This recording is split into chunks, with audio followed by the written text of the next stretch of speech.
fokus pada hal yang bisa dikontrol, obat untuk kegelisahan, akibat pace teknologi modern di era modern ini. Manusia hidup dalam arus informasi yang tak pernah berhenti. Notifikasi muncul setiap detik, tren berubah setiap minggu, dan ekspektasi sosial datang dari segala arah. Kita dibanjiri contoh kehidupan ideal di media sosial.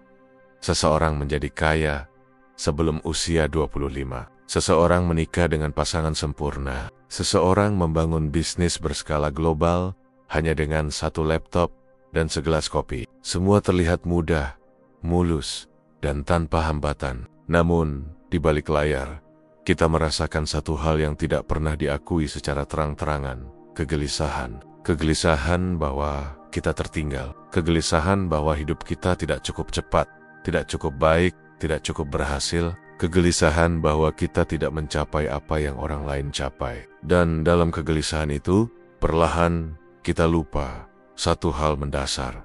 Kita tidak pernah memiliki kendali atas segalanya. Disinilah stoikisme masuk sebagai penuntun. Stoikisme mengajarkan bahwa hidup bukan tentang mengendalikan dunia luar, melainkan mengendalikan bagaimana kita merespons dunia tersebut. Perbedaan antara keduanya sangat penting. Kita tidak bisa mengendalikan hasil kerja, opini orang lain, perubahan zaman, atau keberuntungan.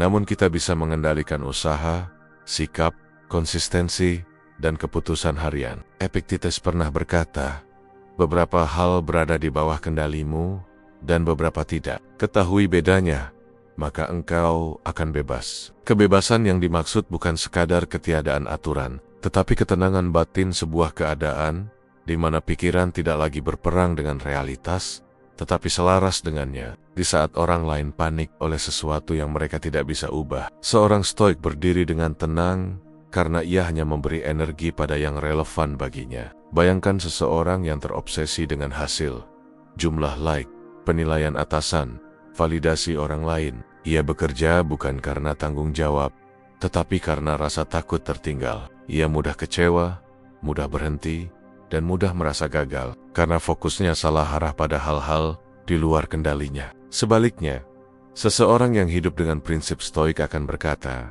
yang menjadi tugasku adalah melakukan yang terbaik. Setelah itu, bukan lagi urusanku. Ia tetap bekerja keras, tetapi tanpa beban, takut gagal. Ia tetap disiplin, bukan karena tekanan, tetapi karena komitmen pada dirinya sendiri. Ia tetap berusaha, tetapi tidak membiarkan hasil akhir menentukan harga dirinya. Saat kita memahami batas kendali, sesuatu yang luar biasa terjadi.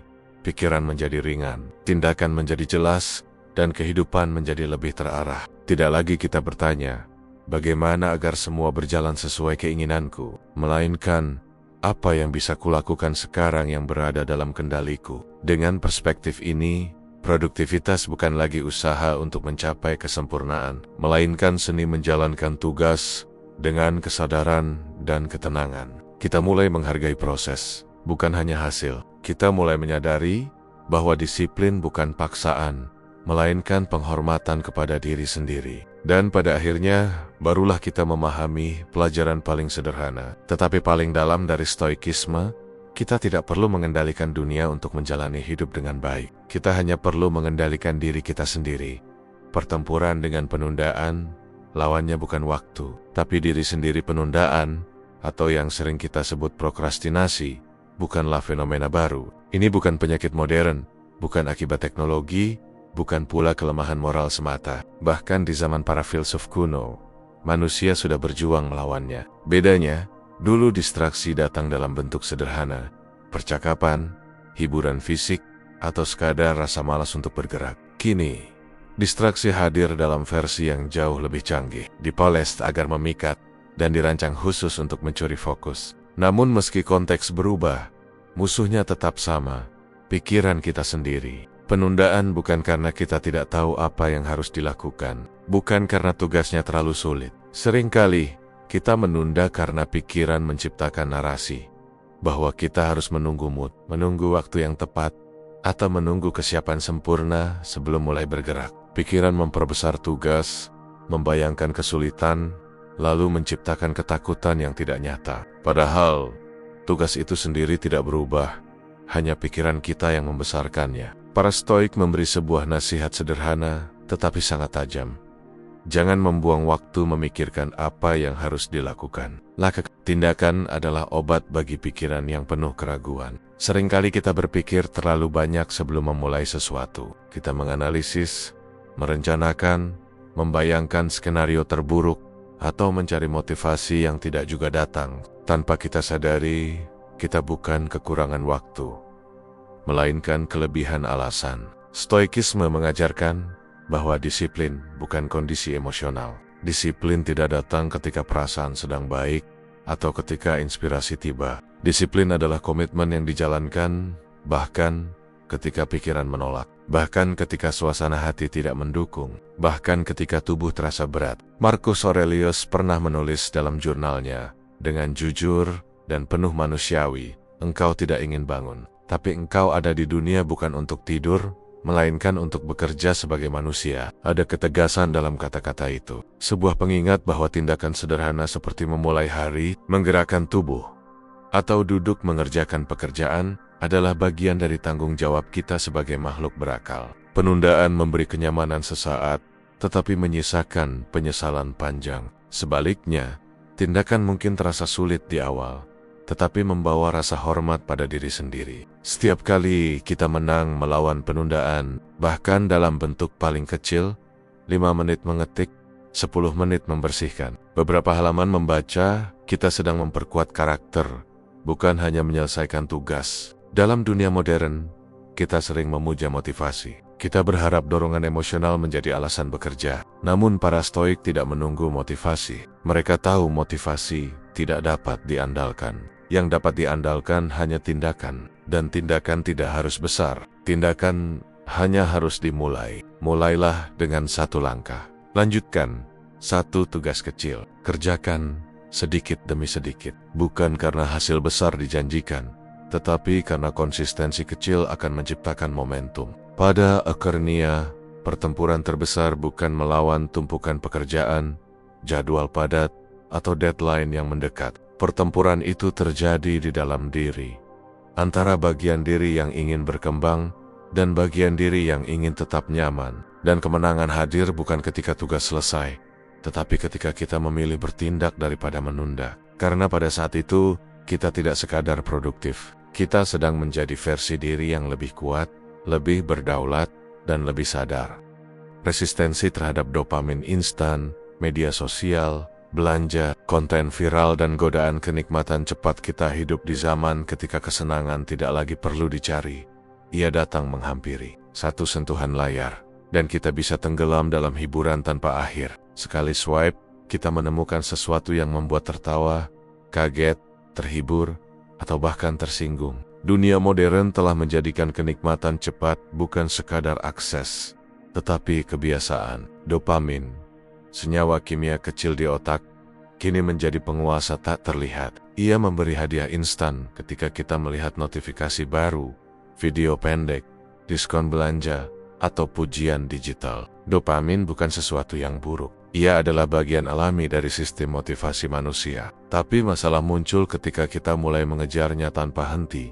Ketika kita mulai mencari kesenangan, bukan karena kebutuhan, tetapi karena ketidakmampuan untuk menunda gratifikasi. Dalam situasi ini, stoikisme menjadi relevan kembali. Para stoik memahami bahwa kebebasan sejati bukan berasal dari melakukan apa yang kita inginkan, kapanpun kita ingin. Kebebasan sejati muncul ketika kita mampu mengatakan tidak, bahkan ketika hal itu sangat menggoda. Marcus Aurelius pernah menulis, jangan biarkan jiwa menjadi budak keinginan. Dan hari ini, kata keinginan itu memiliki banyak wajah.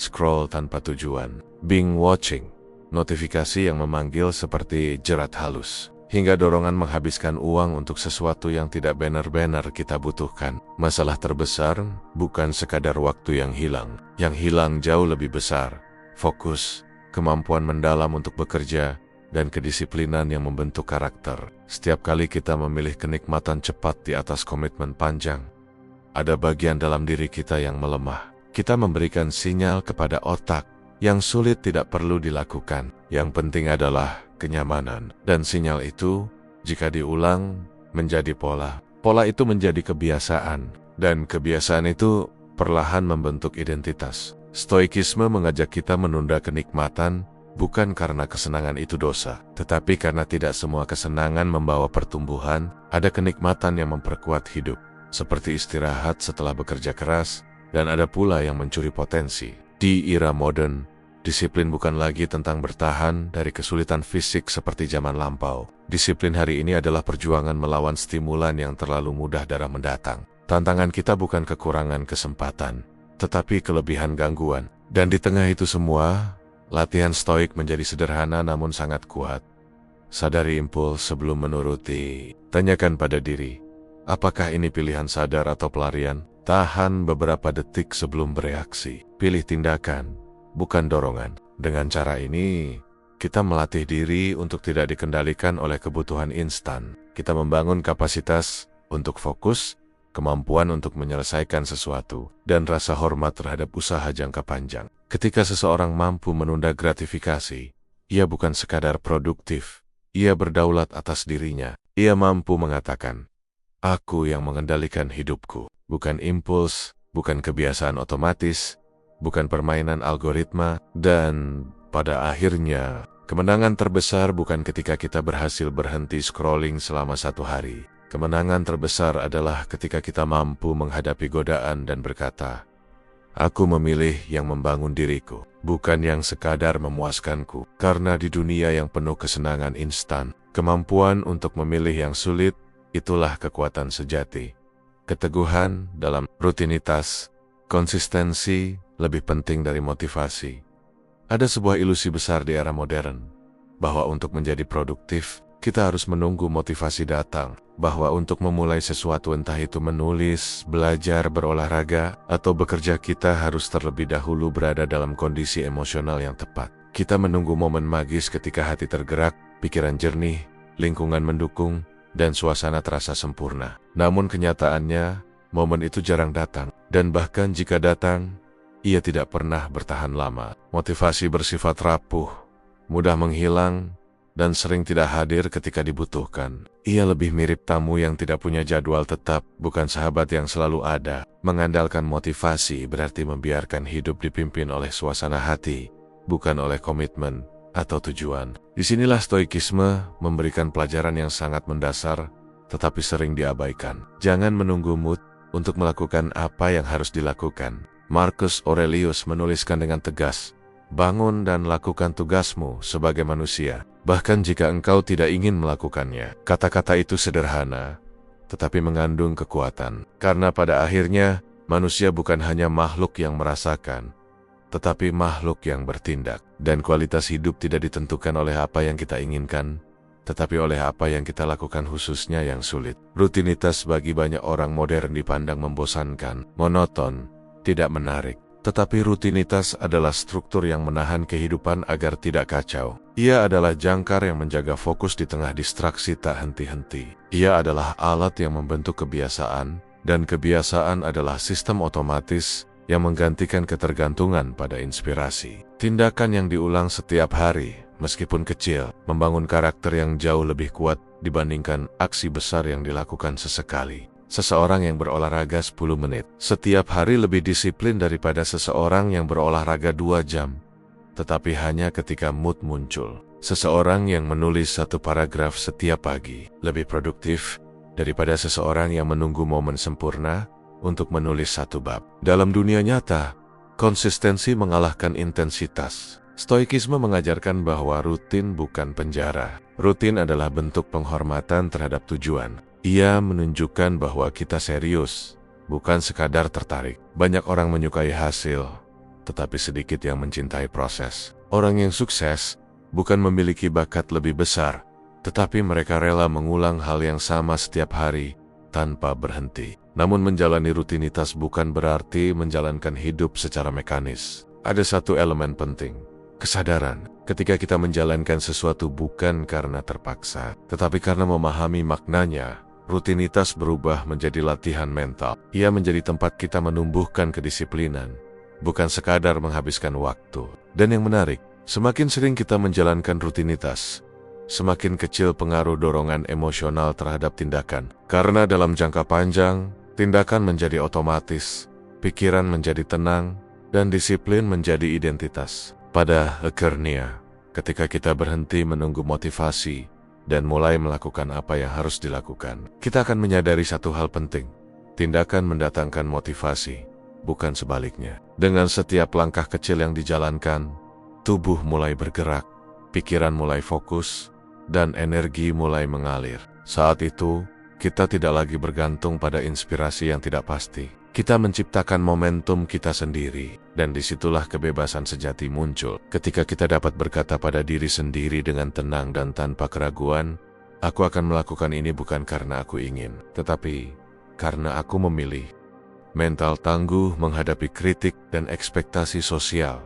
Di era perbandingan, standar palsu, dan validasi digital, ada satu fenomena yang sangat kuat dalam kehidupan modern, keinginan untuk dinilai baik oleh orang lain. Di masa lalu, penilaian datang dari lingkungan kecil keluarga, tetangga, atau komunitas kita. Kini, penilaian datang dari seluruh dunia. Semua orang bisa berkomentar, mengkritik, membandingkan, dan mengukur. Platform digital menjadikan opini publik bukan lagi sekadar suara dari luar, tetapi suara yang masuk ke ruang paling personal, pikiran. Dan secara perlahan, kita mulai mempercayai bahwa citra lebih penting dari karakter, penilaian lebih penting dari kejujuran, dan diterima lebih penting dari menjadi diri sendiri. Namun, stoikisme mengajukan pertanyaan sederhana tetapi mendasar. Jika hidup ini adalah milikmu, mengapa kau biarkan orang lain yang mengarahkan jalanmu? Para stoik memahami bahwa tidak ada manusia yang bisa terbebas sepenuhnya dari pandangan orang lain. Namun mereka juga menyadari satu prinsip penting. Opini orang lain bukan bagian dari kendali kita. Yang bisa kita kendalikan hanyalah tindakan, integritas, dan respon terhadap opini tersebut. Epictetus pernah berkata, "Jika seseorang membencimu karena berkata benar, bukan itu yang perlu kau khawatirkan. Yang patut ditakutkan adalah jika kau takut mengatakan kebenaran agar disukai." Dunia hari ini menciptakan standar hidup yang semu. Media sosial menunjukkan kehidupan dengan filter, pekerjaan sempurna, hubungan ideal, penampilan mulus, pencapaian tanpa proses. Dan di belakang layar, banyak orang merasa gagal hanya karena tidak memenuhi standar yang dibuat oleh orang yang bahkan tidak mereka kenal. Dalam keadaan seperti ini, stoikisme mengajarkan keteguhan batin, kemampuan untuk tetap berjalan pada prinsip, meski dunia meminta kita berubah demi tepuk tangan. Kritik bukan sesuatu yang harus dihindari. Kritik adalah bagian alami dari eksistensi manusia dalam masyarakat. Namun pertanyaannya adalah, apakah kritik itu layak memengaruhi arah hidup kita? Ada dua jenis kritik. Kritik yang berasal dari kedengkian, tidak berguna. Ia lahir dari perbandingan, cemburu, dan keinginan merendahkan. Kritik yang lahir dari niat baik layak dipertimbangkan. Ia bukan serangan, melainkan cermin, dan perbedaan itu hanya bisa dikenali oleh pikiran yang jernih, bukan yang emosional. Stoikisme juga mengingatkan bahwa mengejar validasi adalah bentuk perbudakan mental. Selama kita mengukur harga diri dari pengakuan luar, kita akan terus merasa tidak cukup. Bahkan ketika mendapat pujian, kita akan membutuhkannya lagi, seperti pecandu yang terus mencari suntikan berikutnya. Mental yang tangguh bukan berarti tidak peduli pada manusia lain. Mental tangguh berarti tidak roboh ketika dikritik, tidak sombong ketika dipuji, tidak mengubah diri hanya demi disukai. Sebuah prinsip sederhana tetapi kuat lahir dari filsafat ini. Kerjakan apa yang benar, bukan apa yang akan membuatmu dipuji. Karena pada akhirnya, produktivitas bukan hanya tentang melakukan banyak hal, tetapi melakukan hal yang tepat. Disiplin diri bukan hanya tentang jadwal, tetapi tentang keberanian hidup sesuai nilai, bukan sesuai komentar publik. Pada suatu titik dalam hidup, kita akan menyadari bahwa opini dunia itu rapuh, berubah seperti angin. Hari ini seseorang dipuji, besok dicaci. Hari ini seseorang diidolakan, esok dilupakan. Dan ketika itu terjadi, satu hal menjadi jelas. Satu-satunya penilaian yang benar-benar penting adalah yang kita buat terhadap diri sendiri. Apakah kita hidup dengan kehormatan, kejujuran, dan kesungguhan? Stoikisme mengajarkan bahwa ketenangan tidak datang dari diterima banyak orang, tetapi dari mengetahui bahwa kita telah bertindak berdasarkan prinsip yang benar. sekalipun tak seorang pun melihat, memuji, atau memahami. Jika kamu sayap, saya akan lanjutkan poin 6 dengan format, tone, dan kedalaman yang sama. Disiplin dalam prioritas, mengelola waktu, energi, dan hal yang benar-benar penting salah. Satu ilusi terbesar di zaman modern adalah keyakinan bahwa kita bisa melakukan semuanya, bahwa kita bisa mengejar semua peluang, memenuhi semua permintaan, menjawab semua pesan, mengikuti semua tren, dan tetap merasa tenang. Namun realitasnya berbeda. Manusia bukan mesin. Kita memiliki batas-batas energi, batas waktu, batas fokus. Namun meski batas itu nyata, banyak orang hidup seolah mereka tidak memilikinya. Kita berkata ia terlalu sering. Kita mencoba hadir di terlalu banyak tempat, di terlalu banyak percakapan, dalam terlalu banyak agenda. Dan ketika hari berakhir, kita merasa lelah tanpa tahu apa yang sebenarnya kita capai. Ini bukan kekurangan kemampuan, ini adalah ketiadaan prioritas. Stoikisme sejak dahulu menekankan bahwa hidup yang baik bukan tentang melakukan banyak hal, tetapi melakukan hal yang penting dengan penuh kesadaran. Marcus Aurelius menulis, jangan terganggu oleh hal-hal kecil. Hidupmu terlalu berharga untuk diberikan kepada hal yang tidak berarti. Dan dalam dunia kita hari ini, hal kecil itu bukan hanya gangguan fisik tetapi notifikasi, opini, berita yang tidak relevan, ekspektasi sosial, permintaan yang tidak perlu, serta kebiasaan multitasking yang menipu. Banyak orang bekerja keras, tetapi tidak maju. Mereka aktif, tetapi tidak produktif. Mereka sibuk, tetapi tidak selesai. Lagi-lagi, bukan karena mereka tidak mampu tetapi karena mereka tidak memilih. Stoikisme mengajarkan bahwa waktu adalah aset paling berharga yang kita miliki. Tapi bukan hanya waktu yang terbatas, energi mental juga terbatas. Kita bisa memiliki 24 jam sehari, tetapi kualitas jam itu berbeda-beda. Beberapa jam adalah emas, fokus, tenang, jernih. Sisanya adalah perak, tembaga, atau bahkan pasir. Menentukan prioritas berarti memutuskan bagaimana menggunakan jam-jam emas itu. Prioritas juga berarti berani mengatakan tidak. Tidak kepada ajakan yang tidak relevan, tidak kepada pekerjaan tambahan yang tidak penting, tidak kepada distraksi yang menyamar sebagai aktivitas produktif, tidak kepada keinginan untuk melakukan semuanya sekaligus. Karena seringkali kita bukan dikalahkan oleh sesuatu yang besar, tetapi oleh serangkaian hal kecil yang kita biarkan memakan perhatian. Stoikisme memperkenalkan sebuah pertanyaan yang sederhana namun sangat tajam. Apakah ini membantu aku menjadi manusia yang lebih baik? Jika jawabannya tidak, maka itu bukan prioritas. Hal yang benar-benar penting dalam hidup bukanlah yang terasa mendesak, tetapi yang memberi nilai jangka panjang. Namun manusia modern sering tertukar yang mendesak terasa penting, dan yang penting terasa bisa ditunda. Padahal hidup tidak menunggu. Disiplin dalam prioritas bukan soal jadwal atau daftar tugas semata. Ia adalah bentuk kesadaran tentang arah. Ia adalah kompas internal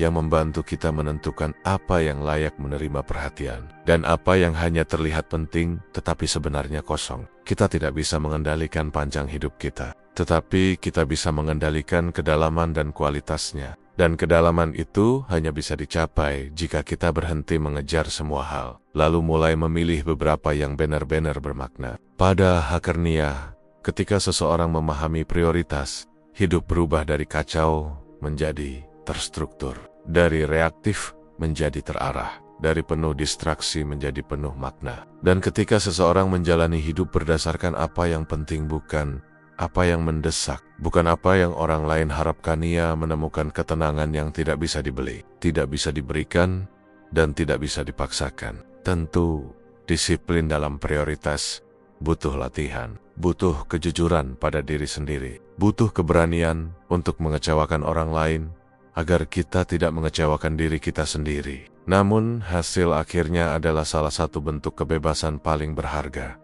Kita berhenti hidup dalam kebisingan dunia dan mulai hidup dalam kejelasan tujuan. Disiplin dalam pikiran, menjaga dialog internal, tetap jernih dalam hidup. Musuh paling kuat bukanlah orang lain, bukan keadaan yang tidak memihak, bukan pula nasib yang tampak kejam, melainkan dialog internal kita sendiri. Pikiran yang tidak terlatih dapat berubah menjadi penjara, sebuah ruang bising tempat keraguan, ketakutan, penyesalan, dan proyeksi masa depan saling berebut ruang. Di balik wajah yang tampak tenang, seringkali terdapat badai pemikiran yang tak terlihat. Disinilah stoikisme berbicara dengan tegas.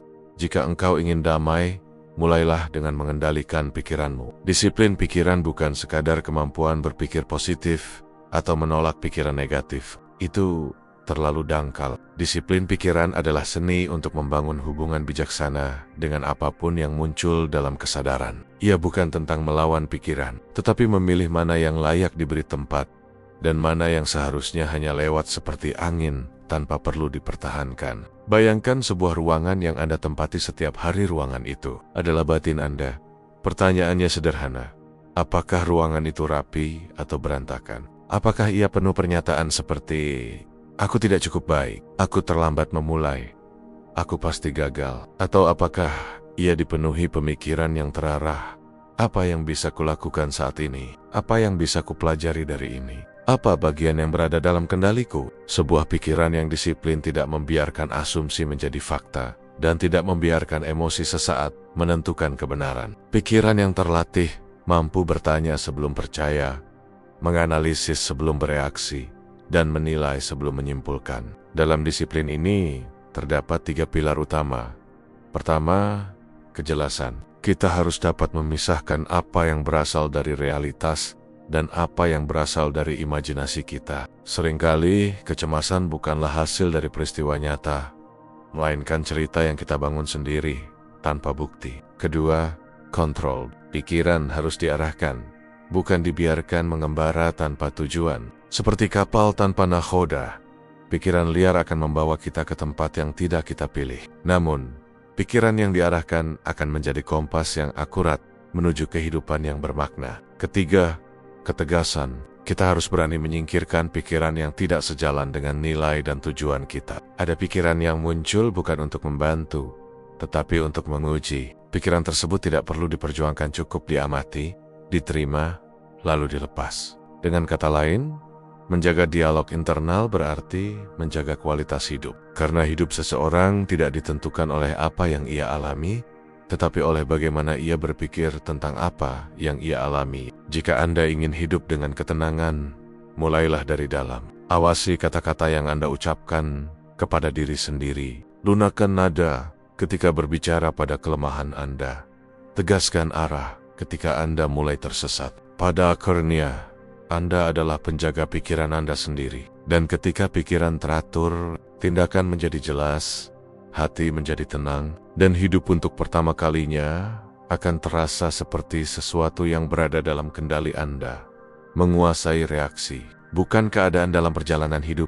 Kita sering menemukan bahwa dunia tidak selalu bergerak sesuai dengan keinginan kita. Orang lain bertindak di luar harapan, keadaan berubah tiba-tiba. Rencana yang telah disusun matang dapat runtuh dalam sekejap. Di momen-momen seperti itu, kita sering merasa kecil, tidak berdaya, seolah-olah kendali hidup bukan lagi berada di tangan kita. Nah, inilah titik tempat kebijaksanaan stoikisme bersinar paling terang. Kita memang tidak selalu mampu menguasai keadaan, tetapi kita selalu dapat menguasai cara kita bereaksi. Reaksi adalah wilayah yang sepenuhnya berada dalam domain kita. Dunia luar bergerak dengan ritme dan logika yang kadang tidak dapat dipahami, tetapi respon kita adalah pilihan. Seseorang dapat menghina kita, tetapi apakah kita akan tersinggung atau hanya tersenyum tenang itu adalah keputusan pribadi. Situasi bisa gagal, tetapi apakah kita menyerah atau bangkit dengan lebih bijak itu pun kita yang menentukan. Manusia sering lupa bahwa kemampuan untuk memilih respon adalah kekuatan. Kita bereaksi terlalu cepat, terlalu emosional, terlalu otomatis, padahal reaksi yang terburu-buru biasanya lahir dari ego, bukan dari kesadaran. Disinilah latihan batin diperlukan. Jeda sejenak sebelum menjadikan keadaan sebagai pemicu kekacauan batin. Bayangkan sejenak seseorang mendorong Anda secara tiba-tiba. Reaksi pertama adalah syok, tetapi yang terjadi setelah itu adalah sepenuhnya tanggung jawab Anda. Apakah Anda marah? Apakah Anda memahami bahwa mungkin ia tidak sengaja? Atau Anda memilih untuk mengabaikannya karena tidak layak memberi energi kepada hal kecil? Reaksi kita adalah cerminan kualitas batin kita. Dan kualitas batin tidak terbentuk dalam keadaan nyaman. Ia tumbuh dalam momen tekanan, gangguan, dan ketidakpastian. Stoikisme mengajarkan bahwa apapun yang terjadi di luar diri tidak bisa mencederai kita, kecuali kita mengizinkannya masuk melalui pemikiran, interpretasi, atau reaksi. Kita bukan korban keadaan, tetapi pemegang kendali terhadap bagaimana keadaan itu dimaknai. Ada 3 langkah untuk menguasai reaksi. Pertama, sadari stimulus tanpa menilai. Kita harus mampu mengamati apa yang terjadi tanpa segera memberi label. Tidak semua hal buruk adalah musibah, dan tidak semua hal yang menyenangkan adalah berkah. Kedua, beri waktu sebelum merespon. Hening sejenak bukan kelemahan. Itu adalah kekuatan. Keheningan adalah ruang di mana akal sehat menggantikan impuls. Ketiga, pilih respon yang selaras dengan nilai, bukan emosi sesaat. Tanyakan pada diri, jika ini adalah versi terbaik diriku, bagaimana aku akan bertindak? Menguasai reaksi bukan berarti menjadi dingin atau tidak berperasaan. Itu berarti bertindak dengan kesadaran, bukan ikut terbawa arus emosi. Itu berarti memilih kebijaksanaan daripada impuls, stabilitas daripada kekacauan. Pada akhirnya, dunia luar mungkin kacau, tak terduga, dan seringkali tidak adil. Namun, ketika kita memegang kendali atas respon kita, dunia di dalam diri tetap tenang, jernih, dan tidak tergoyahkan. Di dunia yang tidak bisa kita atur sepenuhnya, menguasai reaksi adalah bentuk tertinggi dari kemerdekaan. Keheningan sebagai senjata, mengurangi kebisingan mental untuk meningkatkan fokus di era modern. Keheningan menjadi sesuatu yang langka bahkan asing. Kita hidup dalam dunia yang sibuk, bising, dan tak pernah berhenti bergerak. Notifikasi berbunyi tanpa henti, konten mengalir tanpa jeda, pendapat publik bergaung di setiap platform digital. Seolah-olah kita sedang dikelilingi oleh suara yang terus menuntut perhatian. Dan dalam keramaian itu, kita kerap kehilangan sesuatu yang jauh lebih penting dari waktu, ketenangan pikiran. Stoikisme mengajarkan bahwa ketenangan bukanlah kondisi lingkungan, melainkan kondisi batin. Namun bagaimana batin dapat tenang jika pikiran terus dibanjiri stimulus? Bagaimana seseorang dapat fokus pada disiplin dan produktivitas jika setiap menit pikirannya ditarik oleh hal-hal remeh yang tak ada hubungannya dengan tujuan hidupnya? Keheningan bukan hanya diam tanpa suara. Keheningan adalah ruang di mana pikiran dapat bernapas. Ini adalah kondisi ketika kita tidak sekadar mengonsumsi informasi, tetapi memproses, memahami, dan menyusun ulang makna. Tanpa keheningan, hidup kita hanya menjadi respons reaktif terhadap dunia luar, bukan tindakan sadar berdasarkan arah yang kita pilih. Bayangkan, seseorang ingin membangun disiplin untuk bekerja secara konsisten, tetapi pikirannya penuh dengan noise, opini orang lain, perbandingan tidak sehat, kecemasan masa depan, atau distraksi digital. Ia mungkin terlihat sibuk, tetapi tidak produktif. Ia mungkin bergerak, tetapi tidak maju. Dan pada akhirnya, ia merasa lelah, bukan karena bekerja keras, tetapi karena terus memikirkan terlalu banyak hal yang tidak penting. Dalam kebijaksanaan stoik, keheningan bukan pelarian, tetapi latihan keberanian. Karena ketika dunia sunyi, yang tersisa hanyalah diri kita sendiri. Nilai dan suara terdalam yang sering terabaikan. Banyak orang menghindari keheningan karena takut apa yang akan mereka temukan. Tapi justru di sanalah jawaban yang kita cari selama ini berada. Untuk menjadikan keheningan sebagai senjata, ada 3 kebiasaan yang dapat dilatih.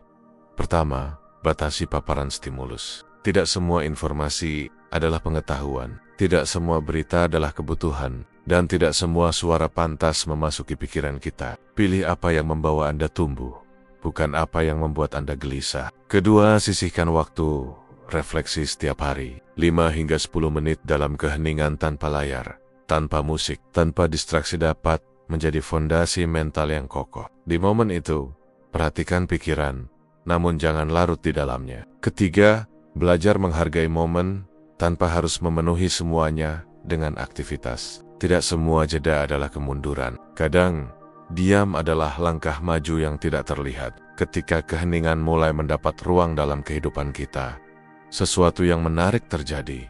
Fokus menjadi lebih tajam, keputusan lebih jernih, energi tidak lagi terbuang untuk memproses hal-hal tidak penting. Kita mulai mampu membedakan yang mendesak dari yang bermakna, yang sekadar bising dari yang benar-benar bernilai. Di tengah kebisingan dunia modern, keheningan bukan kelemahan, melainkan kekuatan langka yang hanya dimiliki mereka yang berani mempraktikannya. Karena pada akhirnya, produktivitas yang sejati tidak lahir dari kecepatan, tetapi dari kejernihan. Dan kejernihan hanya dapat ditemukan ketika pikiran cukup tenang untuk mendengarkan dirinya sendiri. Disiplin sebagai identitas, dari kebiasaan menjadi karakter. Ada sebuah gagasan sederhana, namun kuat dari para filsuf Stoik. Disiplin bukan hanya sesuatu yang dilakukan, disiplin adalah sesuatu yang kita menjadi. Pada awalnya, disiplin terasa seperti tugas yang berat, sesuatu yang harus dipaksakan, sesuatu yang memerlukan energi dan dorongan. Namun seiring waktu, ketika dilakukan berulang dengan kesadaran, ia berubah bentuk. Apa yang awalnya terasa seperti kewajiban, perlahan menjadi bagian dari diri, menjadi identitas. Di dunia modern yang serba cepat, banyak orang menjalani hidup dengan pendekatan instan. Ingin hasil tanpa proses, ingin perubahan tanpa komitmen, ingin transformasi tanpa konsistensi. Banyak yang ingin menjadi versi terbaik dari dirinya, tetapi hanya sedikit yang mau menjalani perjalanan ke sana. Kita dibanjiri motivasi, tetapi motivasi bukan fondasi. Motivasi bersifat sementara. Identitas adalah permanen. Disinilah Stoikisme memberi panduan yang tegas, namun membebaskan. Jadilah seseorang yang melakukan hal sulit, bukan karena dipaksa, tetapi karena itu adalah bagian dari siapa dirimu. Seseorang yang tidak lagi berkata, "Aku sedang mencoba menjadi disiplin," melainkan, "Aku adalah seseorang yang disiplin." Perbedaan antara keduanya mungkin terlihat kecil, tetapi efeknya sangat besar. Yang pertama, memberi ruang untuk mundur, mencari alasan, menyerah ketika keadaan tidak ideal. Yang kedua, menciptakan standar internal, bukan lagi berbasis suasana hati, tetapi berbasis prinsip. Untuk menjadikan disiplin sebagai identitas, ada 3 tahap perubahan yang harus dilalui. Pertama, perilaku mendahului keyakinan. Saat kita mulai, disiplin terasa seperti pertempuran dengan diri sendiri. Kita ingin berhenti, kita ingin menunda, kita ingin memilih jalan mudah. Tetapi setiap kali kita bertindak bertentangan dengan impuls, kita sedang membangun bukti bahwa diri kita mampu. Perilaku itu kemudian berkembang menjadi kepercayaan diri. Lama-kelamaan, pikiran mulai berkata, "Aku adalah seseorang yang melakukan apa yang perlu dilakukan, bukan apa yang mudah." Kedua, konsistensi mengubah pola. Tindakan kecil dilakukan berulang, menciptakan pola. Pola menciptakan kebiasaan. Kebiasaan menciptakan karakter. Tetapi banyak orang gagal karena mereka menunggu momen besar atau perubahan drastis. Padahal perubahan sejati lahir dari hal-hal yang tampak sederhana. Bangun sedikit lebih awal, menyelesaikan tugas sebelum menunda, menjaga komitmen walau tidak ada yang melihat. Konsistensi adalah bukti penghormatan pada diri sendiri. Ketiga, identitas menciptakan standar hidup. Ketika disiplin sudah menyatu dengan diri, kita tidak lagi membutuhkan pengawasan atau motivasi eksternal. Tanggung jawab menjadi internal. Kita melakukan sesuatu karena kita tahu itu benar, bukan karena ada imbalan atau pengakuan. Kita berkata tidak pada godaan, bukan karena terpaksa, tetapi karena itu tidak selaras dengan siapa diri kita. Dalam kondisi ini, hidup menjadi lebih jernih. Keputusan lebih mudah dibuat karena semuanya disaring melalui satu pertanyaan sederhana. Apakah ini mencerminkan diriku yang ingin aku bangun? Stoikisme mengingatkan kita bahwa manusia bukan hasil dari apa yang ia inginkan, tetapi hasil dari apa yang ia lakukan secara konsisten. Kita bukan sekadar makhluk dengan pikiran. Kita adalah makhluk dengan kemampuan untuk membentuk karakter. Dan pada akhirnya, ketika disiplin telah menjadi identitas, maka produktivitas bukan lagi beban, dan perjuangan bukan lagi ancaman. Hidup menjadi perjalanan penuh makna, karena kita tidak hanya menjalani hari, kita sedang membentuk diri. Sebab karakter bukan sesuatu yang ditemukan. Karakter adalah sesuatu yang dibangun, perlahan, kokoh, dan penuh kesadaran.